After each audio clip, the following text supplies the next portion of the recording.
What are your views on systematic algorithmic trading? Yeah. I don't really believe in that business model of trying to pick stocks using a computer. There's only one company that's done it properly, and one data point doesn't make a trend, and that company is Renaissance Technologies, run by the brilliant Jim Simmons, and he has an office out here in Berkeley because his son, I think, went to school there. Yeah. So I don't think it's possible for computers to be able to pick stocks, because I think the best stocks, and I don't believe in trading at all, by the way. I think anybody that quit their job recently, become a trader, please be careful, because last year was a one-off. Last year is like you going into a casino for the first time and playing roulette and you won. One data point doesn't make a trend.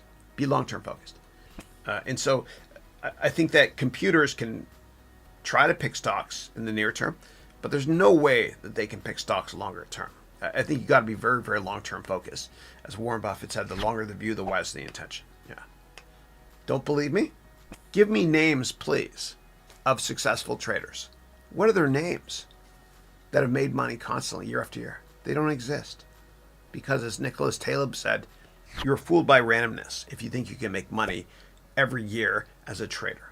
And that upsets a lot of people, like especially people that are traders out there. They get upset with me in my vlogs, but I'm always honest. I'm honest. Look, if you're going to invest, be long-term focused. Look at fundamentals first, valuation second, technicals a distant third. Do I trade around positions sometimes? Sure.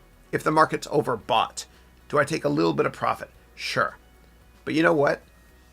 The best performers in your portfolio every year are the ones, it's usually a handful of companies where you've done a lot of due diligence on, a lot of due diligence. The trading profits you make is usually minimal and a distraction.